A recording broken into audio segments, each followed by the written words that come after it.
Hello बच्चों, हम लोगों ने लास्ट क्लास में नॉर्मेलिटी तक कंप्लीट कर लिया था सॉल्यूशन चैप्टर का। चलो भाई उसके आगे चलते हैं। तो नॉर्मेलिटी और मोलैरिटी हम लोगों ने तीनों कंप्लीट कर लिया है। आओ भाई आगे चलने की कोशिश करते हैं। ठीक है, तो फर्स्ट देखो बेटा, रिलेशन बिटवीन, अगर हम बात करते हैं रिलेशन बिटवीन, अगर हम बात करें नॉर्मेलिटी एंड मोलैरिटी, दोनों में रिलेशन देखने की कोशिश कीजिए। नॉर्मेलिटी एंड मोलैरिटी में रिलेशन देखते हैं। चलो भाई जरा ध्यान दो। तो मोलैरिटी इज इक्वल टू बेटा क्या फॉर्मूला होता है, डब्ल्यू बी अपॉन का एम बी इंटू का 1000 और अपॉन का विमल, हम लोगों ने लास्ट क्लास में पढ़ा था। बोलो हाँ या ना। तो यहां तक हम लोगों ने कंप्लीट कर लिया था। नॉर्मेलिटी का फॉर्मूला क्या था, normality is equal to the W B upon का इक्विवेलेंट वेट इंटू का 1000 अपॉन का विमल। हम equivalent weight is equal to क्या बोलते हैं बेटा, equivalent weight is equal to क्या होता है, equivalent weight is equal to होता है मॉलिक्यूलर वेट अपॉन का वैलेंस फैक्टर। तो बेटा जरा इसको पुट कर दो इसमें। तो नॉर्मेलिटी इज इक्वल टू क्या आ जाएगा, डब्ल्यू बी अपॉन का मोलिकुलर वेट यानी कि एम बी अपॉन का एन इंटू का 1000 अपॉन का विमल, है ना भाई। अपॉन के अपॉन में है तो एन कहां चला जाएगा, ऊपर। ये तो पता ही होगा, अपॉन के नीचे भी अगर अपॉन है तो बेटा वो कहां आ जाएगा, ऊपर। तो यहां से लिख सकते हैं डब्ल्यू बी अपॉन का एम बी इंटू का 1000 और अपॉन का विमल, और ये आ गया बेटा ऊपर। और इस पूरे टर्म को हम क्या बोलते हैं बेटा, मोलैरिटी। तो N is equal to molarity into का वैलेंस फैक्टर हमारा फॉर्मूला बन जाएगा। आसान सी बात है, पता होना चाहिए। अच्छा ये एन क्या है बेटा, एन यहाँ पे क्या हो सकता है, ये एसिडिटी हो सकता है, बेस के लिए एसिडिटी, और बात करें एसिड के लिए बेसिसिटी। और नेक्स्ट ये वैलेंसी भी हो सकती है, मतलब कि वैलेंसी को हम क्या बोल सकते हैं, लॉस ऑफ इलेक्ट्रॉन यहाँ भी दे सकते हैं, number of loss of electron देख सकते हैं, या फिर गेन ऑफ इलेक्ट्रॉन देख सकते हैं, गेन ऑफ इलेक्ट्रॉन। इतनी सारी चीजें देख सकते हैं वैलेंस फैक्टर को निकालने की। और जरा देखो कुछ बातचीत करें। जैसे मान लो हमारे पास H2SO4 है, इसको हमने डिकम्पोज करेंगे बेटा तो क्या निकलेगा, 2H प्लस और साथ में SO4 2 माइनस, यहाँ कुछ ऐसा बनता हुआ दिखाई दे, ठीक है।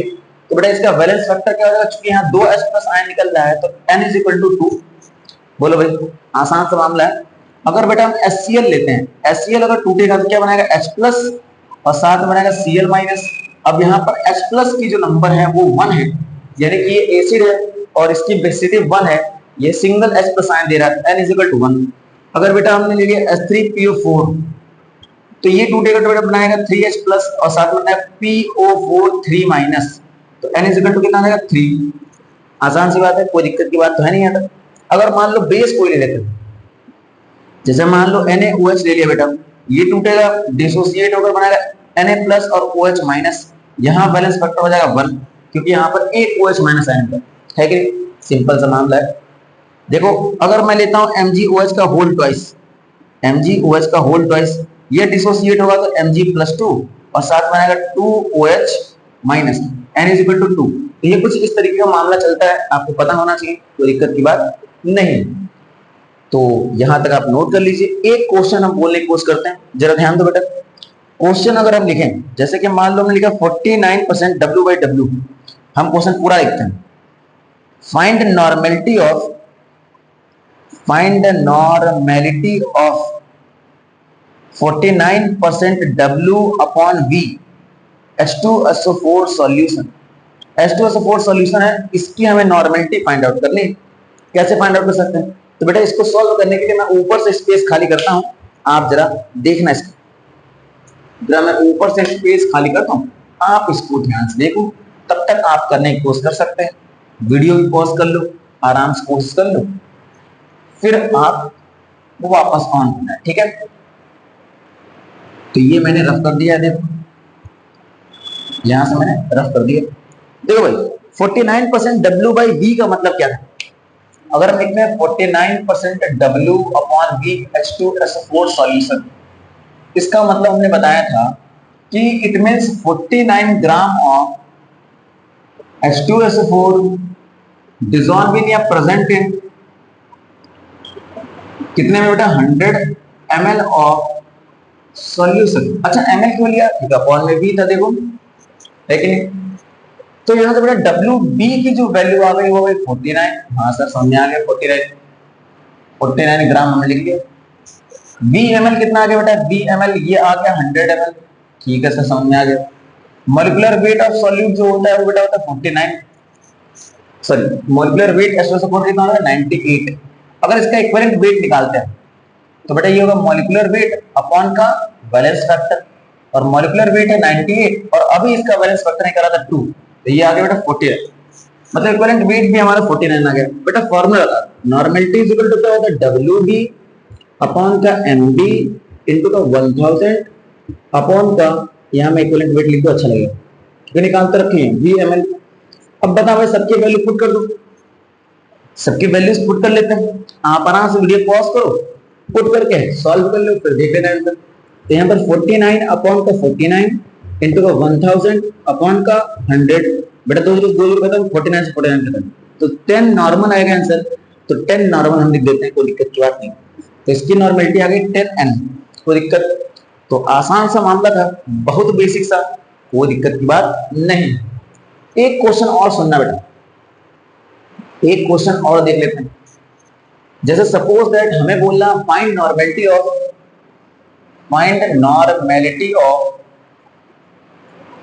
1.5 मोल m, capital M 1.5 H3PO4 solution. ये क्वेश्चन हमें दे दिया 1.5 m H3PO4 सॉल्यूशन बोला, नॉर्मेलिटी फाइंड आउट कर रहे हैं। भाई हमें गिवन क्या है मोलैरिटी, तो मोलैरिटी आ गई 1.5, निकालना क्या है नॉर्मेलिटी। भाई पहले लिखा करो क्या गिवन है और क्या निकालना है, अगर ये हमें कंफर्म हो गया हम फॉर्मेट डिसाइड कर लेंगे। तो जब भी बेटा नॉर्मेलिटी और सिर्फ मोलैरिटी गिवन हो तो लास्ट जो भी हम लोगों ने यहाँ पे रिलेशन निकाला था वो रिलेशन यूज करेंगे, normality is equal to molarity. देखो बेटा तो normality is equal to molarity 1.5 और H3PO4 का बैलेंस फैक्टर होता है 3, मल्टीप्लाई कर दो तो नॉर्मेलिटी इज इक्वल टू बेटा कितना हो जाएगा 4.5 नॉर्मल। तो ये आसान सा मामला था, बिल्कुल बेसिक सा आसान सा क्वेश्चन है, आपको आना चाहिए। ठीक है कोई दिक्कत। चलो भाई आगे चलते हैं लोग, अगर यहां तक कंप्लीट कर लिया है तो आगे चल लेते हैं। देखो बेटा एक क्वेश्चन और पूछते हैं जो कि मैं यहां लिख देता हूं, find molarity of pure water. हमें प्योर वाटर की मोलैरिटी फाइंड आउट करनी है, मोलैरिटी ऑफ प्योर वाटर। कई बार एमसीक्यूज में ये क्वेश्चन पूछा गया है कि find molarity of pure water, तो प्योर वाटर की मोलैरिटी क्या होगी। हमें कुछ गिवन ही नहीं, हमें क्वेश्चन में कुछ भी नहीं गिवन है, हमें बस बोल रहा है प्योर वाटर की आपको क्या बतानी मोलैरिटी। तो find molarity of pure water कैसे निकालेंगे बेटा, प्योर वाटर की मोलैरिटी हम कैसे निकालेंगे बोलो। तो एक काम करते हैं, क्या आपको डेंसिटी ऑफ वाटर पता है 1 ग्राम पर ml, 1 ग्राम पर ml हमारा डेंसिटी है, ठीक है 1 ग्राम पर ml क्या है डेंसिटी है।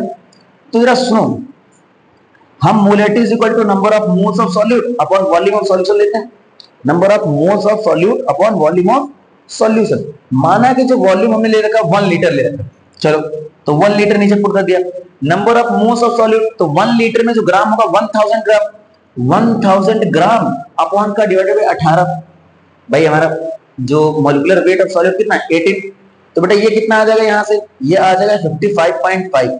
तो ये याद रख लो कि 55.5 m आता है मोलैरिटी ऑफ प्योर वाटर। सिर्फ कॉन्सेप्ट डेंसिटी से ये सॉल्व हो पाएगा, तो ये आसान सा मामला है, पता होना चाहिए। तो याद कर लो चाहे जैसे कर लो, सॉल्व करने के लिए आए तो सॉल्व कर लेना। ये होता है प्योर वाटर डेंसिटी 55.55 m। सीधा सीधा एमसीक्यू में पूछ ली जाती है कि प्योर वाटर की आप हमको मोलैरिटी बता दीजिए, तो ये आपको बिल्कुल एकदम ध्यान से याद होना चाहिए, सॉल्व करने आप नहीं बैठेंगे, ये वैल्यू आपको पता होना चाहिए 55.55। ठीक है कोई प्रॉब्लम, ये इतने क्वेश्चंस थे। हम लोग आगे चलते हैं नेक्स्ट टॉपिक की तरफ। चलो भाई एक रिलेशन और देख लेते हैं। सपोज दैट कि अगर आपके पास एक क्वेश्चन बोला गया और उस क्वेश्चन में आपको दी गई है कुछ चीजें, वो चीजें हम समझते हैं क्या क्या दी गई हैं, ठीक है कुछ चीजों की बात कर ले। आओ जरा क्वेश्चन में डिस्कस करते हैं क्या क्या हमारे पास गिवन होगा। ठीक है देखो मैं आपको एक रिलेशन और बताने जा रहा हूं, तो देखो बेटा रिलेशन बिटवीन में लिखता हूं, relation between molarity and molarity दोनों में रिलेशन देखो, सपोज मोलेरिटी गिवन है, मोलेरिटी निकालना हो तो भी आप निकाल सकते हो, मोलेरिटी गिवन हो मोलेरिटी पूछे तो भी निकाल सकते हो, है ना। देखो, तो small m is equal to होता है बेटा कैपिटल M इंटू का 1000 अपॉन 1000 डेंसिटी माइनस का कैपिटल M और कैपिटल एम बी। ये हमारा कुछ रिलेशन आपको देखने को मिलता है, मोलैरिटी और मोलैलिटी आप आराम से लगा सकते हो क्वेश्चन, बोलो है ना। अगर क्वेश्चन में मोलैरिटी गिवन है, डेंसिटी गिवन है, तो आप आराम से क्वेश्चन को सॉल्व कर सकते हो। बोलो भाई, कोई प्रॉब्लम तो नहीं होगी। जैसे मान लो मोलैरिटी हमें दी गई, मोलैरिटी हमें दे दी गई किसकी, मोलैरिटी दे दी गई 2 मोल पर लीटर दे दी गई। सपोज एक क्वेश्चन नोट करने की कोशिश करते हैं, मोलैरिटी 2 मोल पर लीटर दी गई, डेंसिटी दी दी गई है बेटा 1.08 है ना ग्राम पर ml, और मॉलिक्यूलर वेट ऑफ सॉल्यूट जो दे दी गई है वो दी गई है 60, क्योंकि हमने एसिटिक एसिड ली, एसिटिक एसिड मान ली हमने। क्वेश्चन में सारे वैल्यूज हम लोग खुद से ही माने हैं, तो कुछ भी हो सकता है, वैल्यू आ सकती है। और हमें मोलैरिटी बोल दिया, फाइंड आउट करके बताओ। तो बेटा फॉर्मूला लगा दो, capital small m is equal to क्या हो जाएगा, कैपिटल M की वैल्यू कितनी है 2 इंटू का 1000 अपॉन डेंसिटी 1000 डेंसिटी कितना है बेटा इंटू का 1.08 और माइनस का कैपिटल M कितना है सर, कैपिटल M है 2 इंटू का 60। कोई दिक्कत तो नहीं है भाई, हमने सारी वैल्यूज हमें गिवन थी हम लोगों ने नोट कर लिए। आप बेटा सॉल्व करो, ये हो गया 2000 अपॉन का, इसको अगर करेंगे तो 1080 आ जाएगा, और माइनस का कितना हो जाएगा 120, 1080 और ये आ गया बेटा कितना 120 आ गया। जरा सब्ट्रैक्ट कर लो, तो ये हो जाएगा 2000 अपॉन का, अगर मैं 1080 में से अगर 120 सब्ट्रैक्ट कर लो कितना है बेटा 0, और 8 में से 2 गया तो 6 है कि नहीं, सही है। और 10 में से 1 गया बताओ, तो 10 में से 1 गया तो 9, तो ये 960 आ गया, ये 960 आ गया है कि नहीं। डेसिमल 00 खत्म कर दिया हमने। अब बचा 200 अपॉन का 96, 200 अपॉन का 96, इसको सॉल्व कर लोगे तो इतना ही हमारी आ जाएगी मोलैरिटी है मोल पर केजी। कोई दिक्कत की बात नहीं, हम लोगों ने सारी वैल्यूज अज्यूम की है कि भाई ऐसा ऐसा कुछ होना चाहिए था, और ये दिया होगा तो हम निकाल सकते हैं, है कि नहीं। अगर अप्रॉक्स देखोगे तो ये 96, अगर ये 100 होता तो बेटा 2 आता है। अब 96 है तो वैल्यू 1 से क्या होगा, सॉरी 2 से क्या होगी, थोड़ी सी अधिक आएगी, है। एक चीज क्लियर हो रहा है, तो 2 से कुछ वैल्यू हमारी अधिक आने वाली है, 2.1 समथिंग, तो ये आप समझ लो, ठीक है। तो ये आपकी बातचीत क्लियर हो गई है। हम लोग चलते हैं नेक्स्ट क्वेश्चन की तरफ। चले भाई, नेक्स्ट एक और रिलेशन देखते हैं, जो कि साइड में नहीं लिख देते हैं, स्पेस तो है ही हमारे पास। अगर नेक्स्ट और रिलेशन देखते हैं बेटा, अगर मान लो मैं एक और आपको क्वेश्चन टाइप का देखने मतलब क्वेश्चन देता हूं, सपोज दैट आपको डेंसिटी गिवन है बेटा, डेंसिटी अगर आपको गिवन है, डेंसिटी गिवन है, और आपको परसेंटेज बाय मास भी गिवन है, परसेंटेज बाय मास गिवन है, परसेंटेज बाय मास गिवन है, क्राइटेरिया समझना बेटा, परसेंटेज बाय मास गिवन है, और आपसे बोला जा रहा है कि आप, मैं मानता हूं कि मॉलिक्यूलर वेट ऑफ सॉल्यूट भी पता, ये भी हमें गिवन है, ठीक है। और आपसे बोल दिया मोलैरिटी फाइंड आउट करिए, तो बेटा यहां पर मोलैरिटी के लिए फार्मूला आप लगा सकते हो 10 into D into x upon का मॉलिक्यूलर वेट, है कि नहीं।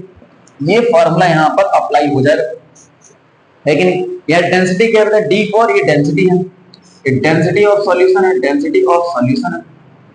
ये क्या बेटा percentage W by W, percentage by mass है, और ये क्या बेटा मॉलिक्यूलर वेट ऑफ सॉल्यूट है बेटा। इतना अगर आपको पता है तो ये आसान सा क्वेश्चन इस फॉर्मूले से सॉल्व हो जाएगा।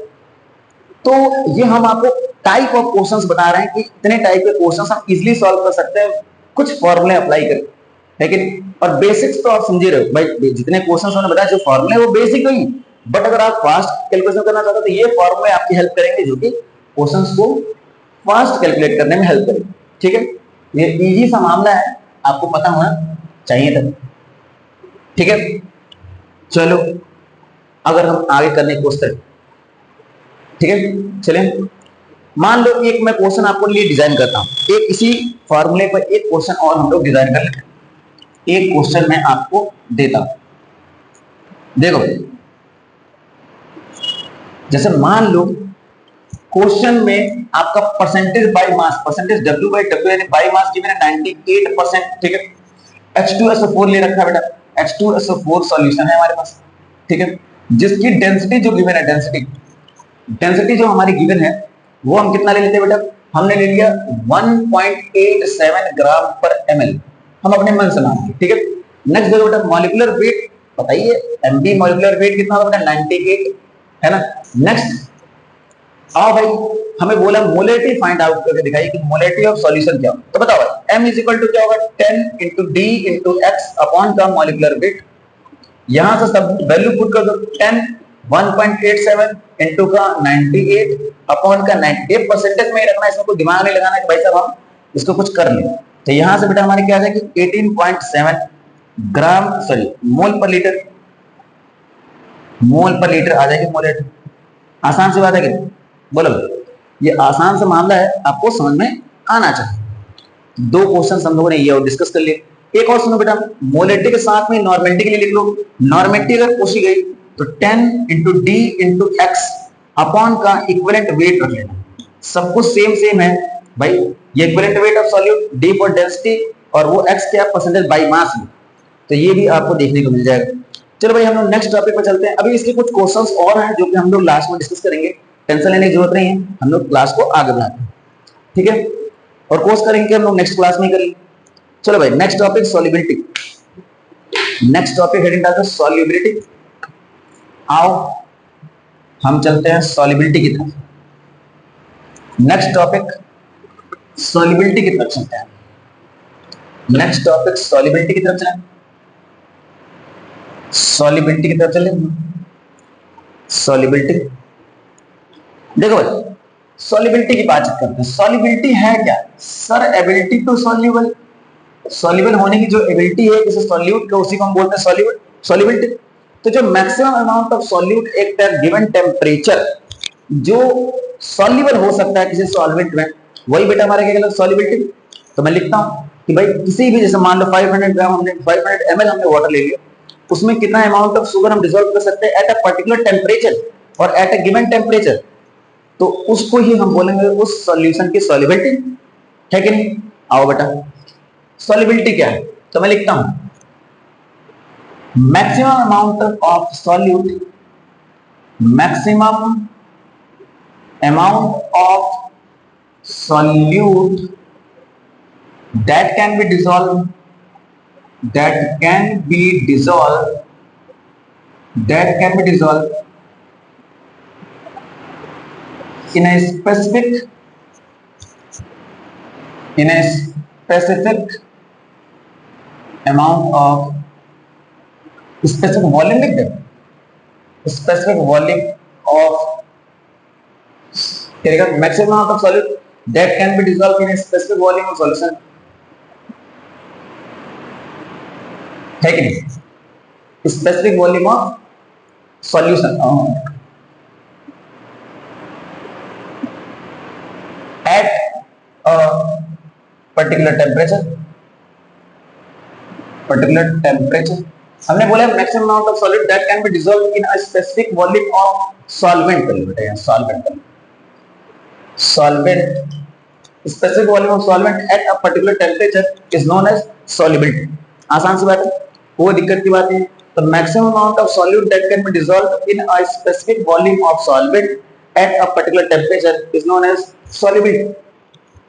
आसान है कि किसी पर्टिकुलर अमाउंट ऑफ सॉल्वेंट में कितना हम अमाउंट ऑफ सॉल्यूट को डिसॉल्व कर सकते हैं, उसी को हम क्या बोलते हैं बेटा सॉल्युबिलिटी कहते हैं।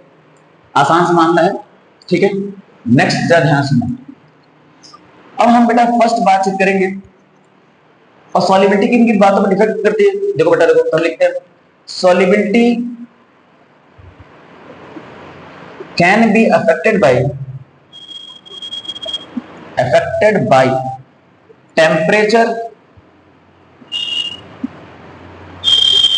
टेम्परेचर एंड प्रेशर, टेम्परेचर और प्रेशर के द्वारा अफेक्ट की जा सकती है कि नहीं। तो टेम्परेचर और प्रेशर के द्वारा ये अफेक्ट की जा रही है कि नहीं। चलो बेटा नंबर 1 लिखो, हम हेडिंग डालते हैं solubility of solid in liquid, solubility of solid in liquid की बात करें। किसी लिक्विड में अगर हम सॉलिड को डिसॉल्व करने की कोशिश करेंगे तो क्या हो सकता है ना। चले, solubility of solid in liquid. देखो बेटा, मैं आपको एक खास बात बता दूं, आपको पता है कि जो जैसा मतलब जो जैसा होता है वो उसमें डिसॉल्व होता है। जैसे like polar dissolution polar solvent और non polar dissolution non polar solvent. Simple सी बात है भाई, जो पोलर सॉल्यूट है वो डिसॉल्व होता है पोलर सॉल्वेंट में, और जो नॉन पोलर सॉल्यूट है उसमें डिसॉल्व होता है नॉन पोलर सॉल्वेंट में डिसॉल्व होता है।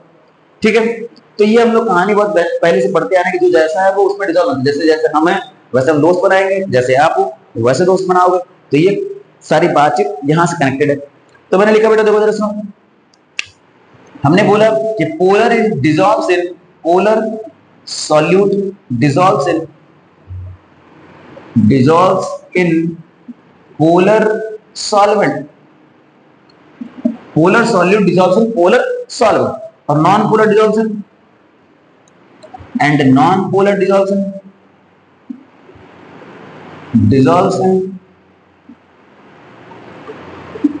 Non polar solvent. बोलो है भाई, जो पोलर है वो डिसॉल्व होता है पोलर सॉल्वेंट में, और जो नॉन पोलर है वो डिसॉल्व होता है non polar solvent. Easy. Next देखो बेटा, अब चूंकि सॉल्यूट है तो हम बताएं सर सॉल्यूट जो हमारा सॉलिड है तो प्रेशर का कोई खास इंपैक्ट देखने को नहीं मिलेगा भाई। जो सॉलिड्स होते हैं उनकी कंप्रेसिबिलिटी लो होती है, तो कितना ही हमारा सॉल्यूबल कर लेगा, इसलिए प्रेशर का कोई सिग्निफिकेंट इफेक्ट नहीं। तो हम लिख देते हैं no significant effect of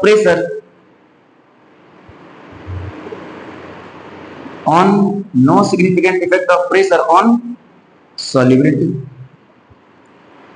solubility पे कोई सिग्निफिकेंट इफेक्ट नहीं आ रहा है, किसका? प्रेशर। नेक्स्ट नंबर 3, ठीक है, हम बोलते हैं कि देखो सॉलिबिलिटी जो है सॉलिड लिक्विड की बात करें तो ये दो टाइप का हो सकता है, या तो एंडोथर्मिक होगा या तो एक्सोथर्मिक होगा। तो दो टाइप का हमारे प्रोसेस है भाई, अगर सॉल्युबल सॉलिड को हम डिसॉल्व करें तो या तो एक्सोथर्मिक होगा या तो एंडोथर्मिक। तो देखो बेटा, इस बिहाफ पर हम बात करते हैं। क्या आप एंडोथर्मिक और एक्सोथर्मिक जानते हो? एंडोथर्मिक रिएक्शंस कौन से होते हैं? तो एंडोथर्मिक रिएक्शंस वो रिएक्शंस हैं जिसमें हीट हमको देना पड़ता है ना। अगर हम हीट देंगे तो रिएक्शंस होगी, तो हम बोलते हैं एंडोथर्मिक। और एक्सोथर्मिक जिसमें हीट इवॉल्व होता है। इट मींस कि endothermic reactions are those reactions in which heat is absorbed during the process. और अगर मैं बात करता हूं एक्सोथर्मिक रिएक्शंस में, तो हम क्या बोलते हैं कि exothermic are those reactions in which heat evolve during the reaction. एक में हीट इवॉल्व हो रहा है और एक हीट एब्सॉर्ब हो रहा है। बस हमारे तो जरा सुनना बेटा, अगर मैं बात करता हूं आगे चलता हूं, किसमें चलता हूं, किसमें चल रहा हूं, हाँ ठीक। देखो बेटा, तो मैं लिख रहा हूं कि for endothermic reaction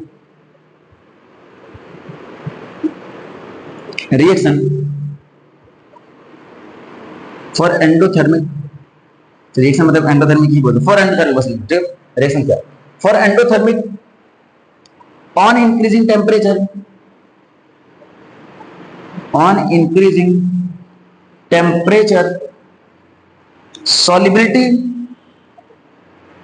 solubility increases, है कि नहीं।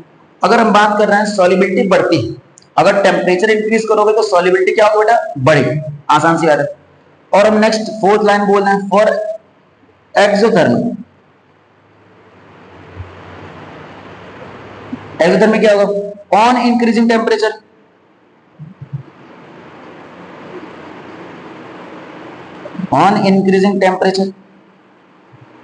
solubility डिक्रीजेस, है कि अगर ये दोनों बात अगर आपको ध्यान में आ रही तो बता दो। हमने बोला कि एंडोथर्मिक के लिए टेम्परेचर बढ़ाने से सॉल्युबिलिटी बढ़ती है और एक्सोथर्मिक के लिए टेम्परेचर बढ़ाने पर सॉल्युबिलिटी घटती है। तो सिंपल सा मामला है, आप बता दो, है कि नहीं। तो ये हमारा सिग्निफिकेंट इफेक्ट आप समझ गए कि भाई कोई सिग्निफिकेंट इफेक्ट नहीं है प्रेशर ऑन सॉल्युबिलिटी। तो प्रेशर को बढ़ाने या घटाने से सॉल्युबिलिटी को कोई फर्क नहीं पड़ता। अगर रिएक्शन एंडोथर्मिक है मतलब सॉल्युबिलिटी एंडोथर्मिक है तो टेम्परेचर बढ़ाने से सॉल्युबिलिटी बढ़ेगी। अगर हमारा एक्सोथर्मिक है तो टेम्परेचर बढ़ाने पर सॉल्युबिलिटी घटेगी। ये बहुत खूबसूरत सी बातचीत है, आपको पता होना चाहिए, ठीक है। जैसे देखो, अगर मैं आपको एक बात बताता हूँ, जैसे हम अगर शुगर की बात करते हैं तो वाटर में जब डिसॉल्व करते हैं तो एक पर्टिकुलर टेम्परेचर पे एक अमाउंट ऑफ सॉलिड डिसॉल्व होता है। इसके बाद जब हम टेम्परेचर बढ़ाते हैं तो सॉलिबिलिटी बढ़ती है और सुबह उसमें डिजोल्व होता है, तभी तो चाशनी बनती है और रसगुल्ले बनते हैं। तो ये बातचीत आपको यहाँ तक पता होना चाहिए। तो नेक्स्ट टर्न पे हम लोग solubility of gas in liquid की बातचीत करेंगे। आप ध्यान रखना, हम लोग मिलते हैं नेक्स्ट टर्न पे। तब तक के लिए bye bye, good night, bye bye.